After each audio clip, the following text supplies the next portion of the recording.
Hello friends, welcome back to the champions of GA YouTube channel. स्वागत है आप सभी का चैंपियंस ऑफ जीए के इस यूट्यूब चैनल पर। आज 19 मई के करंट अफेयर्स के क्वेश्चन हम डिस्कस करेंगे। तो जो स्टूडेंट्स पहली बार इस चैनल से जुड़ रहे हैं, प्लीज़ चैनल को सब्सक्राइब करिएगा आप और बेल आइकन को प्रेस कीजिएगा ताकि जो हमारे नए वीडियो की नोटिफिकेशन है वो आपको उपलब्ध हो सके। और इस पूरे वीडियो की PDF फाइल अगर आप चाहते हैं तो उसकी लिंक आपको नीचे डिस्क्रिप्शन बॉक्स में उपलब्ध करा दी जाएगी, वहाँ पर जाकर के आप PDF फाइल को डाउनलोड कर सकते हैं। इसके अलावा आप हमारा जो टेलीग्राम चैनल है @चैंपियंस ऑफ जीए, इसे भी ज्वाइन कीजिएगा। इस पर आपको बहुत सारी क्विज स्टडी मटेरियल जो है वो पढ़ाई के लिए उपलब्ध होगा, तो प्लीज़ आप इसे ज्वाइन कीजिएगा। इसकी लिंक आपको नीचे डिस्क्रिप्शन बॉक्स में उपलब्ध करा रखी है। तो शुरू करते हैं हम 19 मई के करंट अफेयर्स। सबसे पहले हम इस जो हमारा बीता दिन था 18 मई, उसके करंट अफेयर्स के क्वेश्चन रिवीजन करते हैं। उसके बाद हम 19 मई के करंट अफेयर्स के क्वेश्चन पढ़ेंगे।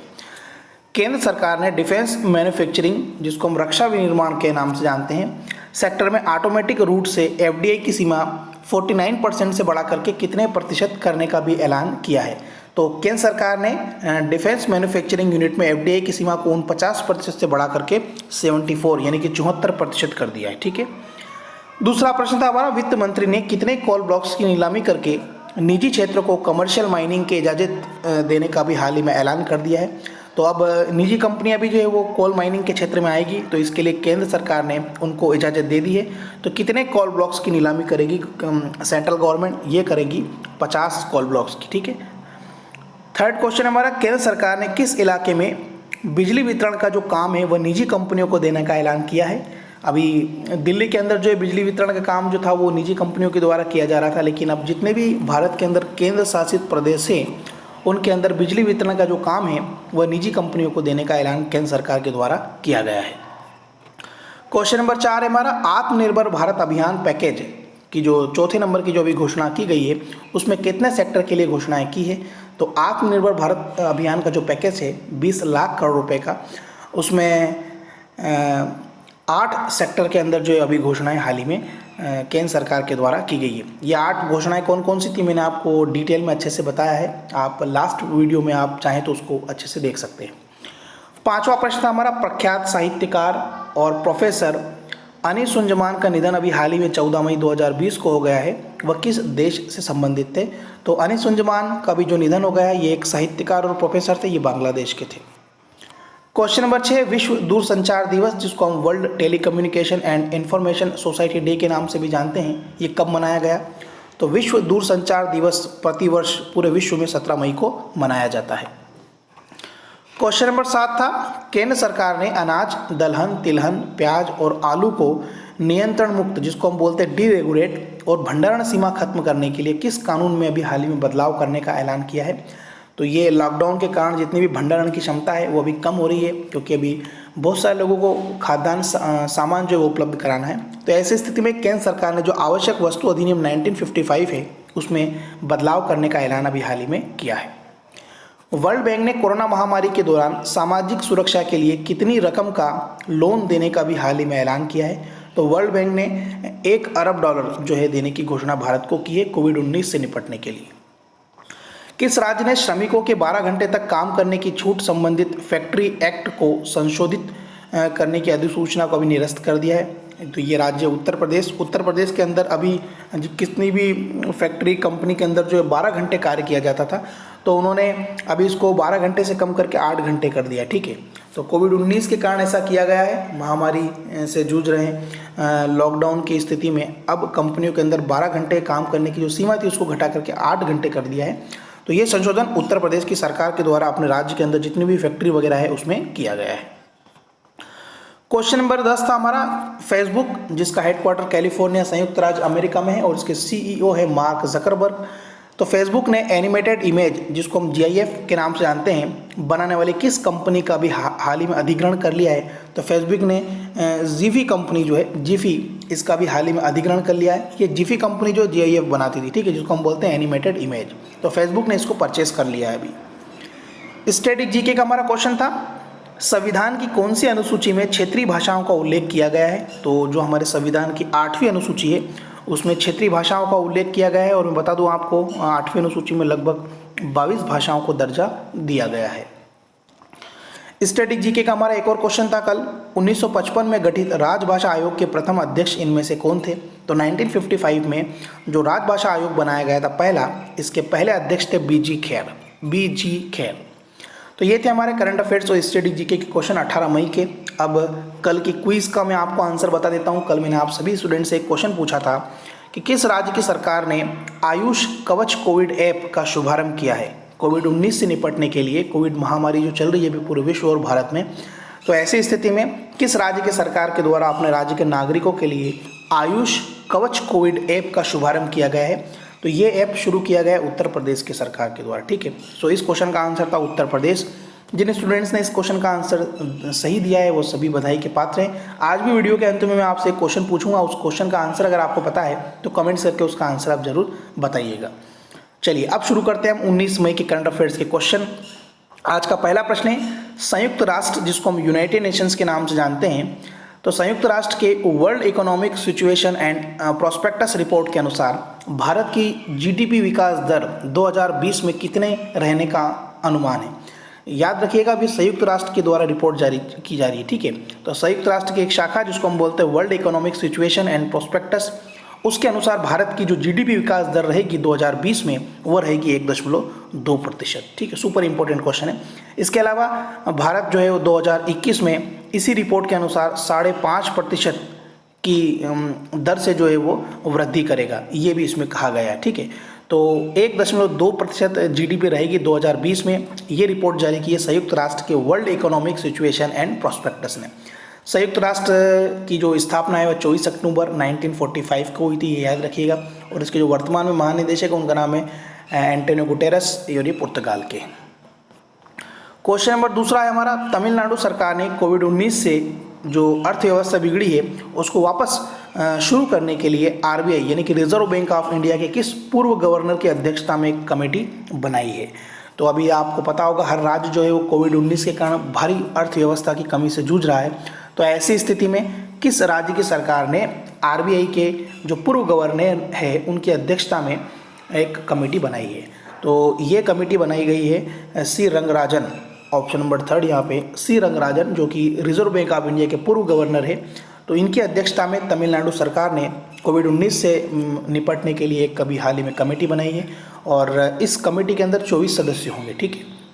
तो सी रंगराजन का जो अनुभव है वह तमिलनाडु की जो सरकार है वह उपयोग में लेगी और इनकी देखरेख में, और इनकी जो कमेटी बनेगी 14 सदस्यों की, उसकी देखरेख में राज्य की अर्थव्यवस्था को आगे बढ़ाने के लिए जो है वो फैसले लिए जाएंगे, ठीक है। सो सी रंगराजन की अध्यक्षता में तमिलनाडु सरकार ने कोविड-19 से निपटने के लिए एक कमेटी बनाई है और उसकी अध्यक्षता करेंगे सी रंगराजन। तमिलनाडु के जो वर्तमान में मुख्यमंत्री है उनका नाम है के पलानीस्वामी, ठीक है। और यहाँ के जो राज्यपाल है उनका नाम है बनवारीलाल पुरोहित, याद रखिएगा। क्वेश्चन नंबर 3 हमारा, आत्मनिर्भर भारत अभियान पैकेज के तहत किसान क्रेडिट कार्ड का दायरा जो है वो कितने नए किसानों के लिए बढ़ा दिया गया है? तो आत्मनिर्भर भारत अभियान की जो भी घोषणा की गई है तो इसमें लगभग 2.5 करोड़ नए किसानों को जो है वो किसान क्रेडिट कार्ड का जो लाभ दिया जाएगा। तो काफ़ी महत्वपूर्ण क्वेश्चन है, याद रखिएगा आप। आत्मनिर्भर भारत अभियान पैकेज के तहत कितने नए किसानों के लिए जो है किसान क्रेडिट कार्ड बनाए जाएंगे? तो ये लगभग 2.5 करोड़ नए किसानों को जो केसीसी के माध्यम से लोन दिया जाएगा। इसमें क्या होगा, 2 लाख करोड़ रुपए के लोन इसमें दिए जाएंगे और लगभग 2.5 करोड़ यानी कि 2.5 करोड़ के आसपास नए किसानों को केसीसी जिसको हम बोलते हैं किसान क्रेडिट कार्ड दिया जाएगा, यानी कि उसके माध्यम से लोन दिया जाएगा। और इसके लिए एक अभियान भी चलाया जाएगा हर बैंकों के माध्यम से और किसानों को काफ़ी कम ब्याज दर पर जो है वो लोन दिया जाएगा इसमें। और ब्याज दरों पर छूट कितनी होगी इसकी हालांकि अभी कोई घोषणा नहीं की गई। इसमें पशुपालक और मछली पालक भी जो है उनको भी शामिल किया गया है। इसके अलावा एक और इन्फॉर्मेशन मैं आपको बता दूं कि जो वर्ष 2019 में भारत के अंदर जो कृषि के अंदर जो रोजगार था, जो कि कुल रोजगार का प्रतिशत था, लगभग ये 43 यानी कि 43% के आसपास था। तो आप देख सकते हैं भारत के अंदर जितना भी रोजगार है उसमें कृषि अर्थव्यवस्था का कितना बड़ा योगदान है। ये लगभग 50% के आसपास जो है रोजगार भारत के अंदर कृषि क्षेत्र से मिलता है, ठीक है। तो इस क्वेश्चन का आंसर है 2.5 लाख किसान, 2.5 करोड़ किसान जो है उनको केसीसी आत्मनिर्भर भारत अभियान के तहत किसान क्रेडिट कार्ड, लगभग 2.5 करोड़ किसानों को जो वो नए किसान क्रेडिट कार्ड बांटे जाएंगे और इस केसीसी के माध्यम से उनको लोन दिया जाएगा। चौथा प्रश्न है हमारा, केंद्रीय रक्षा मंत्री श्री राजनाथ सिंह ने भारतीय तटरक्षक बल के पोत जिसका नाम है ICGS सचेत, याद रखिएगा आप, इस पोत का नाम है ICGS सचेत का वीडियो कॉन्फ्रेंस के माध्यम से अभी जलावतरण किया है, यानी कि इसको भारत की सेवा के लिए समर्पित किया है। तो ये किसके द्वारा डिज़ाइन एवं निर्मित किया गया था? तो ये बनाया गया था गोवा शिपयार्ड लिमिटेड के द्वारा। गोवा शिपयार्ड लिमिटेड द्वारा अभी हाल ही में ICGS सचेत का निर्माण किया गया है और इसका जलावतरण किया गया है। जो भारत के रक्षा मंत्री श्री राजनाथ सिंह ने वीडियो कॉन्फ्रेंसिंग के माध्यम से इसका जलावतरण किया गया है। थोड़ी डिटेल हम ICGS सचेत के बारे में देख लेते हैं।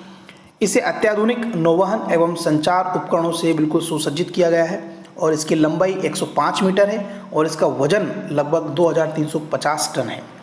और इसमें अगर 2 डीजल इंजन है जो 9100 किलोवाट के हैं और इसकी जो अधिकतम गति है वह है 26 समुद्री मील, जिसको हम नॉट के नाम से जानते हैं। इसके अलावा भारत के जो रक्षा मंत्री है श्री राजनाथ सिंह, उन्होंने भारतीय तटरक्षक यानी कि इंडियन कोस्ट गार्ड के 2 अवरोधक नौकाओं जिसका नाम है IBC 450 और IBC 451 का भी जलावतरण किया है।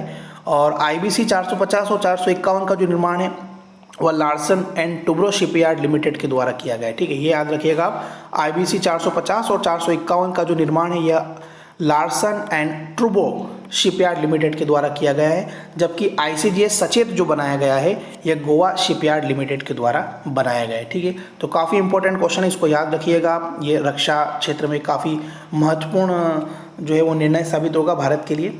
तो ICGS सचेत इसका भी हाल ही में जलावरण हुआ है, तो ये गोवा शिपयार्ड लिमिटेड के द्वारा तैयार किया गया है। 5वां प्रश्न भी इसी से संबंधित है हमारा, landing craft utility MK4 INLCU L57 भारतीय नौसेना में भी हाल ही में शामिल हुआ है। तो इसका निर्माण इनमें से किसके द्वारा किया गया है? ठीक है, तो ICGS सचेत का निर्माण तो गोवा शिपयार्ड के द्वारा किया गया था, लेकिन लैंडिंग क्राफ्ट यूटिलिटी MK4 जो बना है इसका निर्माण messrs Garden Reach shipbuilders and engineer works जो कि कोलकाता में इसके द्वारा किया गया है। सेकेंड वाला ऑप्शन यहाँ पर सही है, messrs Garden Reach shipbuilders and engineers ने लैंडिंग क्राफ्ट यूटिलिटी MK4 का भी हाल ही में निर्माण किया है और इसका भी जो है जलावतरण भारत के जो रक्षा मंत्री श्री राजनाथ सिंह उन्होंने किया है। तो ये ICGS सचेत उसके साथ में ही किया गया है। ठीक है, दोनों का एक साथ में किया गया। क्वेश्चन नंबर 6 हमारा, हाल ही में किस चीनी लेखक की पुस्तक Wuhan diary dispatches from a quarantine city अभी हाल ही में प्रकाशित की गई है? तो ये चीन के एक लेखक है जिनका नाम है फांग फांग की एक पुस्तक है, उस पुस्तक का नाम है वुहान डायरी। में बता दूं आपको, कोविड-19 की जो महामारी है चीन का एक शहर था वुहान, वहीं से फैली है और WHO ने यह फिक्स कर दिया है अब, यानी कि इस बात की बिल्कुल पुष्टि कर दी है कि जो कोविड-19 का जो वायरस है यह चमगादड़ यानी कि बैट से फैला है। तो चीन का एक शहर था वुहान, यहाँ से कोरोना वायरस की बीमारी फैली है। तो चीन का एक लेखक है जिनका नाम है फांग, उन्होंने एक किताब लिखी है जिसका नाम है Wuhan diary dispatches from a quarantine city, प्रकाशित अभी हाल ही में की है। तो इसमें वुहान शहर के अंदर जो लॉकडाउन घोषित किया गया था उससे संबंधित सारी सोशल मीडिया की जो पोस्टें हैं, सोशल मीडिया में जो बातें चली, उसका संकलन इस डायरी के अंदर किया गया है, इस पुस्तक के अंदर। इसके लेखक है फांग। थोड़ा सा डिटेल हम इसमें देख लेते हैं। 25 जनवरी 2020 को चीन की जो केंद्र सरकार है उन्होंने वुहान में तालाबंदी कर दी थी और तालाबंदी के दौरान फांग ने एक ऑनलाइन डायरी जो है वो पब्लिश करना इसमें शुरू कर दिया था। और इस पुस्तक या डायरी में एंट्रीज और सोशल मीडिया पोस्ट का संकलन, यानी कि जितनी भी एंट्री और सोशल मीडिया में जो पोस्ट लॉकडाउन के दौरान की गई थी उसका संकलन इसमें किया गया है। और कोविड-19 के दौरान 60 दिनों के लॉकडाउन में लिखे गए इसमें सारे संकलन हैं। और इस पुस्तक का जो विमोचन यानी कि जो प्रकाशन किया गया वह हार्पर नॉन फिक्शन के द्वारा किया गया है। ठीक है, तो चीन के लेखक है जिनका नाम है फांग। ठीक है, और इनकी पुस्तक आई अभी लॉकडाउन के ऊपर जो बातें चीन के वुहान शहर में हुई थी वो उन्होंने इसमें संकलित की है। तो इनका नाम है फांग और इनकी किताब का नाम है Wuhan diary dispatches from a quarantine city. Question number 7 है हमारा, बेंजामिन नेतन्याहू 5वीं बार जो है वो किस देश के प्रधानमंत्री बने हैं? तो ये इजराइल के प्रधानमंत्री बने। ठीक है, तो ये 5वीं बार रिकॉर्ड बनाया इन्होंने बेंजामिन नेतन्याहू ने। तो अब इजराइल के पुनः प्राइम मिनिस्टर होंगे बेंजामिन नेतन्याहू। कुछ डिटेल इसमें हम देख लेते हैं। प्रधानमंत्री बेंजामिन नेतन्याहू ने प्रतिद्वंदी थे इनके बेनी गैट्स, उनके साथ विवादास्पद पावर शेयरिंग डील के बाद अपने पद पर रिकॉर्ड 5वीं बार जो जीत हासिल कर ली है। और नेतन्याहू 5वां कार्यकाल हासिल करते हुए इजराइल का जो राष्ट्रीय चुनाव है इन्होंने जीता है। और जो इजराइल के राष्ट्रपति है, ये भी आप याद रखिएगा, इनका नाम रेविन रिवलिन ने अपनी सरकार बनाने के लिए आधिकारिक रूप से नेतन्याहू को 2 सप्ताह का जो है वो समय दिया था। तो ऐसी स्थिति में इन्होंने अपना चुनाव जीता है और उन्होंने अपना जो अपोजिशन वाले व्यक्ति थे बेनी गैट्स, ये अभी रक्षा मंत्री यहाँ पे, तो इनको हराया है। तो बेंजामिन नेतन्याहू ये इजराइल के अब नए प्रधानमंत्री होंगे। और इजराइल के राष्ट्रपति का नाम भी याद रखिएगा, अब रेविन रिवलिन है। इजराइल की राजधानी यरूशलेम और यहाँ की जो मुद्रा चलती है उसका नाम है इजराइल शेकेल। क्वेश्चन नंबर 8 है हमारा एन बाला देवी, जिनका भी हाल ही में नाम काफ़ी खबरों में आया था। तो आपसे क्वेश्चन यहाँ पर पूछा है कि यह किस खेल से जुड़ी है। एन बाला देवी, जिनका नाम अभी हाल ही में समाचार पत्रों में कई बार प्रकाशित हो चुका है, यह किस खेल से जुड़ी है। हालांकि समाचार पत्रों में क्यों थी, क्योंकि इनका जो नाम है वो अर्जुन पुरस्कार के लिए अभी हाल ही में भेजा गया है। तो ये मणिपुर की और एक फुटबॉलर है, ठीक है, मणिपुर राज्य की है ये एन बाला देवी। इनका समाचार पत्रों में भी काफ़ी उल्लेख किया गया था। तो ये फुटबॉल खेलती है क्योंकि इनका नाम जो है वो अर्जुन पुरस्कार के लिए भेजा गया है फुटबॉल एसोसिएशन का जो संघ है भारत का, उसके द्वारा, और ये मणिपुर की, ठीक है। तो देखते हैं अब आगे क्या होता है। तो एन बाला देवी ये फुटबॉल खेल से संबंधित है। और वर्तमान में हमारे खेल मंत्री कौन है, हमारे खेल मंत्री किरण रिजिजू, ये भी आप याद रखिएगा, ठीक है।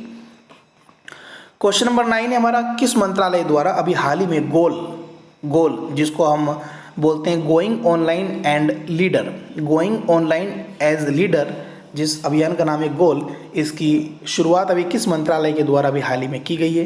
तो ये जनजातीय कार्य मंत्रालय के द्वारा अभी हाल ही में गोइंग ऑनलाइन एज लीडर अभियान की शुरुआत की गई है।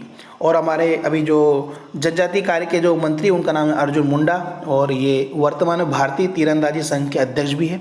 और इनका जो लोकसभा का जो संसदीय क्षेत्र है वो झारखंड के खूंटी से ये लोकसभा सांसद है, ठीक है। तो याद रखिएगा जनजातीय कार्य मंत्रालय के द्वारा अभी हाल ही में गोल अभियान की शुरुआत की गई है। इस गोल का पूरा नाम भी आपसे एग्जाम में पूछा जा सकता है, इसका पूरा नाम है गोइंग ऑनलाइन एज लीडर। तो ये जो जनजातीय कार्य मंत्रालय है जिसके रक्षा मंत्री है जिसके मंत्री है अर्जुन मुंडा, उनके द्वारा ये शुरू की गई है, ठीक है। और वर्तमान में अभी जो हमारा भारतीय तीरंदाजी संघ है उसके अध्यक्ष भी यही है अर्जुन मुंडा, और ये झारखंड के खूंटी से लोकसभा सांसद है। क्वेश्चन नंबर 10 है हमारा आरोग्य सेतु ऐप द्वारा जुटाए गए डाटा को कितने दिनों तक मोबाइल के अंदर जो हम स्टोर करके रख सकते हैं। आरोग्य सेतु जो भारत सरकार के द्वारा अभी हाल ही में लॉन्च किया गया था कोविड-19 की जानकारी के लिए। अगर आपने अपने मोबाइल के अंदर ये ऐप स्टोर किया है तो आपके आसपास जितने भी कोरोना वायरस के पेशेंट है उससे इन्फॉर्मेशन ये आपको देगा। तो और आरोग्य सेतु ऐप जो है वो सबसे ज़्यादा बार लगभग 5 से 6 करोड़ लोगों ने इसको जो है अभी डाउनलोड कर लिया है एक ही दिन में। तो ये रिकॉर्ड भी इस आरोग्य सेतु ऐप के द्वारा अभी हाल ही में बनाया गया था। तो आरोग्य सेतु ऐप के अंदर जो डाटा इकट्ठा हम करते हैं वो कितने दिनों तक मोबाइल के अंदर रखा जा सकता है। तो ये रखा जा सकता है 180 दिन तक। 180 दिन के बाद इसका जो डाटा हट जाएगा। तो ये एक नया फीचर है इसका, ये भी आप याद रखिएगा। तो ये थे हमारे करंट अफेयर्स के क्वेश्चन 19 मई के। अब हम स्टैटिक जीके के 2 क्वेश्चन डिस्कस करेंगे। क्वेश्चन नंबर 11 है हमारा भारतीय संविधान के किस भाग को उसकी आत्मा की व्याख्या प्रदान की गई है, यानी कि भारतीय संविधान के किस भाग में संविधान की आत्मा की व्याख्या की गई है। तो जो हमारा भारतीय संविधान का जो प्रस्तावना वाला भाग है उसको हम संविधान की आत्मा के नाम से जानते हैं, ठीक है, प्रस्तावना, यानी कि भारतीय संविधान का सारा सारांश जो है वो उसकी प्रस्तावना में निहित है। 12वां प्रश्न है हमारा स्टैटिक जीके का, भारतीय संविधान को संविधान सभा द्वारा कब अंगीकृत किया गया। तो ये किया गया 26 नवंबर 1949 को।